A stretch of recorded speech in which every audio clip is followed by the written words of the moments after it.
Robin. Hello everybody. I am Nicole, Nikki, or Nick, whichever one you are more comfortable with, and I am the antisocial auntie. And I knit and have learned crochet. Still learning crochet. And we'll start with the knits. I'm just going to show you some of my projects I'm working on. I have 3 to show you, though there's a lot more in the WIPs. We'll work on that. The first one is the Dragon Tail Cowl by Mary P. Hunt. And it is a DK weight, a non-superwash wool. I have a local yarn dyer that doesn't name her yarns, so I'm not even sure what color it is. It is a wool blend. I'm drawing a blank. I'm not very good at this for the first video, huh? I'm drawing a blank on the actual percentages, but I will have that probably in the video where I'm showing you when it's done.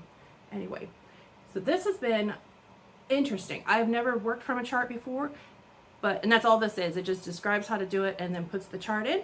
And the thing that I highly recommend this, I really do. She has 2 different charts, and one with them not alternating, the opposite color scheme. So if you have light yarn, you can just look at the chart with the light boxes being the dragon, when the dark boxes being the background. Or if you want to flip it, she has another chart for that. So when I am trying to keep track of all the boxes, I don't have to keep track of, oh, the light yarn is the dark box or whatever.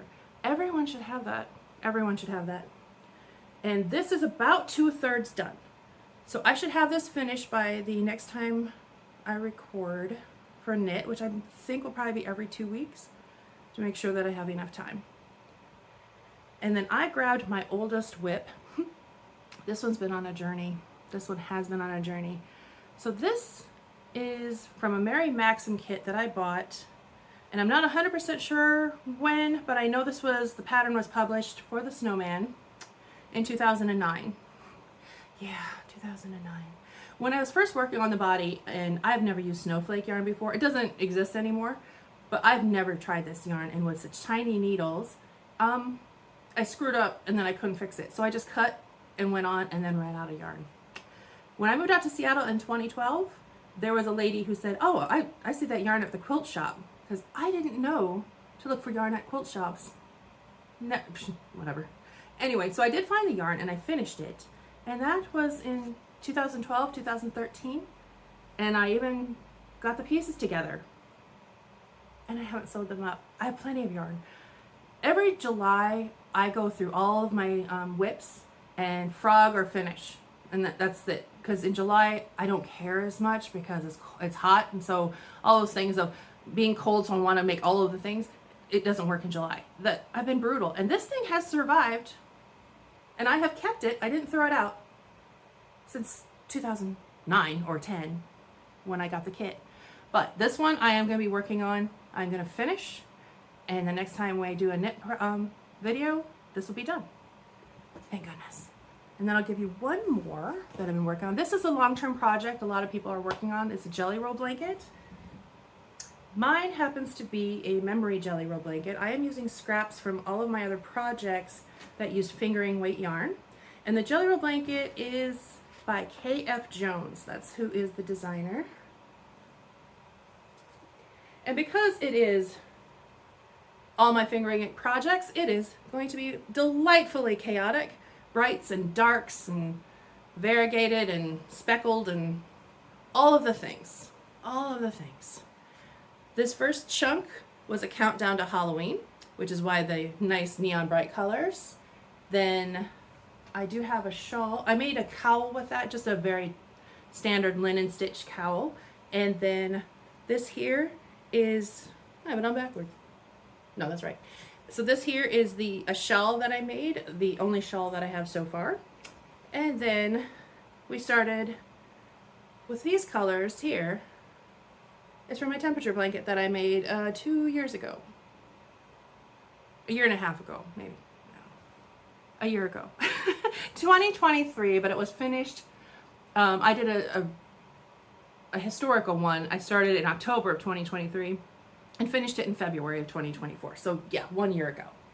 And that are all the knits. This is using size 2 US needles, and I don't know what the millimeters is for that.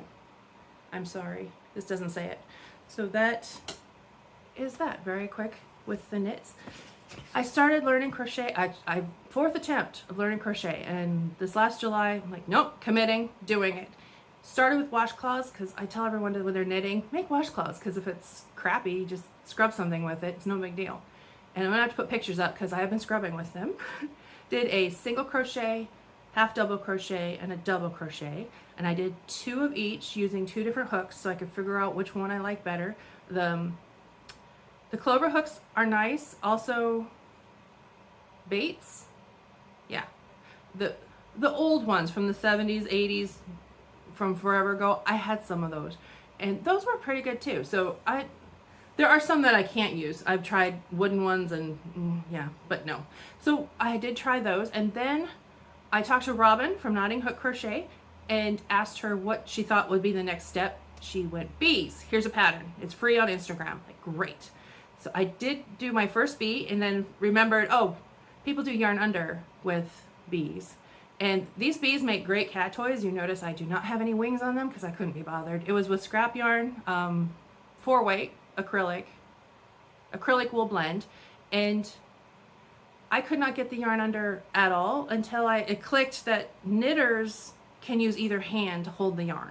So crocheters I've never heard anyone say that, but I know people will crochet with just one hand, so I know I could do that. And I do. For regular crochet, I hold the yarn in my left hand, and for plushies, I will hold it in my right hand, and that's tight. It's tight. I already crochet tight because I'm new at it, and then I'm pulling the hook and the yarn back at the same time, so that's really tight. And then because of the way I'm doing it, I'm yarn under. It's tight. Yeah, I have to go up 2 sizes of hooks so far. Yeah, so we're doing that. And then the next thing, after I finished those bees, I did, sorry, I shook you there. I did Robin's snake tutorial that she has free here on YouTube. And it is with Bernat blanket yarn. I've got vintage white for the stripes and then the brights in orange. And the smallest eyes possible that I could put on there, and I don't even know why. Really easy to do, very easy to follow, and even someone who had no idea what she was doing, I got this one figured out.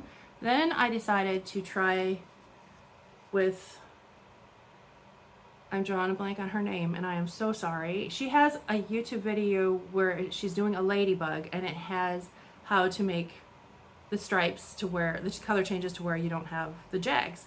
And I got cocky. I did. I stopped putting stitch markers in all of them, and I managed to go from 9 stitches to 7 stitches, and I don't know how. I have no idea what I was doing.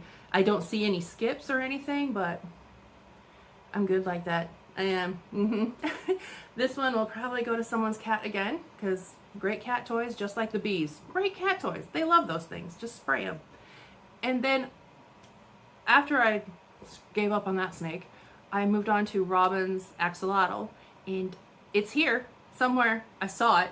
It escaped. I'm not sure where it went. So here's another picture. This pattern was really easy for even me. The surface stitch was harder for me. Since crochet shifts, knitting doesn't, and that's been frustrating because I can't get a line to work the way I want it to. But I'm getting there. I'm okay with it now. Much better. And the Axolotl pattern is from Robin, Knotting Hook Crochet. I'll link her Etsy shop. The snake pattern was free that she did on YouTube, so I'll have both of those under there. And I think that is going to be it for today. I will be back with the nerd room, but next time we'll have a better background because I'm shifting everything around and it won't like blend into my hair. So you'll have more interesting things to see back there. And I will be talking, the next video will be just crochet, catching up on the Amigurumi World Tour 2024 that I have been doing a little bit with. And yeah, the knit ones will be probably in 2 weeks. So, it was great to see you. Thank you for coming. And just remember, Aunt Nikki loves you from a distance because I'm antisocial. And sleep sweet, and I will see you again next time. Take care. Bye.